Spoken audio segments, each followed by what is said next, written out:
Usa ka adlaw, ang usa ka anak nga lalaki ming-adto sa iyang amahan ug miingon, "Tay, unsa man ang bili sa akong kinabuhi?" Ug ang amahan minghatag kaniya og usa ka bato ug miingon, "Anak, kung gusto nimong mabal-an ang bili sa imong kinabuhi, kuha kini nga bato ug maadto ka sa merkado. Ug kung adunay mangutana sa presyo, ayaw pagsulti og sa kapulong ug pagpataas laman sa duha ka tudlo." Mao nga ang bata nagbuhat ingon sa giingon sa iyang amahan ug ming-adto sa merkado. Natingala siya sa palibot ug kalit nga usa ka tigulang nga babaye ni duol kaniya ug miingon, "Pila ang bato?" Ang bata nga lalaki wala kini miingon sa mga pulong ug nagpataas lang sa duha ka tudlo. Ug ang babaye nag-ingon, "Duha ka dolyar? Akong kuhaon." Nakurat ang anak ug nindagan pabalik sa iyang amahan. "Tay, adunay usa ka tigulang nga babaye sa merkado. Gusto niyang tagan ako sa duha ka dolyar alang sa bato." Ug ang amahan niingon, "Sa sunod nga lugar nga gusto nako imong adtuan mao ang museo. O kung adunay mangutana sa presyo, ayaw pagsulti sa usa ka pulong o pagpataas lang sa duha ka tudlo." Mao nga ang anak ng lalaki nagkuha sa bato o mingadto sa museo.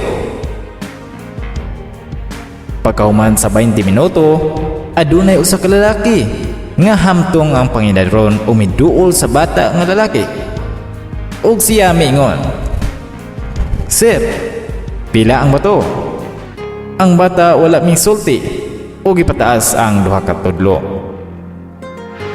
Ug ang lalaki miingon, "200 ka dolyar? Kuhaon ako." Nakurat ang bata o midagan sa balay sa iyang amahan, "Tay, tay, usa ka tawo sa museo gusto mo palit sa bato sa 200 ka dolyar."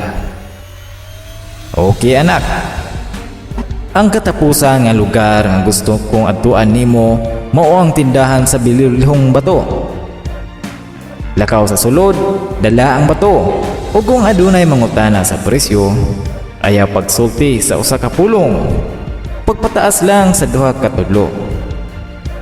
Mao nga ang anak ng lalaki midagan ngadto sa tindahan sa mga bililhong bato. Pagkahuman nga nakit-an niya, naglakaw siya sa sulod ug adunay usa ka tigulang sa counter. Ug miingon ang tigulang nakakita sa bato. Milokso siya o misyagit, "O Diyos ko, aduna kay bato nga dugay na akong gipangita sa tibok na akong kinabuhi. Unsa man imong gusto? Pila na?" Ang bata walay gisulti o gipataas ang duha ka tudlo. Ug ang tigulang nga tawo nag-ingon, "200,000 ka dolyar? Akong kuhaon." Ang bata dili makatuo niini.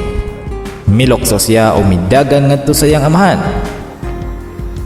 "Tay, tay." Ang tigulang nga tawo didto sa tindahan sa mahalon nga bato. Gusto niya hatagan ako sa 200,000 ka dolyar sa bato.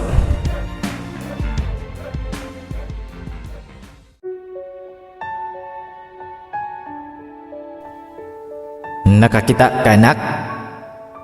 Nasabtan na nimo karon ang kantidad sa imong kinabuhi. Ang kinabuhi mao ang bahin kung diin nimo ibutang ang imong kaugalingon. Makadesisyon ka kung gusto nimo sa duha ka dolyar para sa bato o sa 200,000 ka dolyar para sa bato. Adunay mga tawo nga nahigugma kanimo alang sa tanan ug kung kinsa ka. Ug ang pipila ka mga tawo mogamit ra kanimo ingon og sama sa produkto. Ug alang kanila wala kay bili. Mao nga naara kanimo anak ko, aron sa pagdesisyon sa imong kinabuhi kung unsay piliin niini.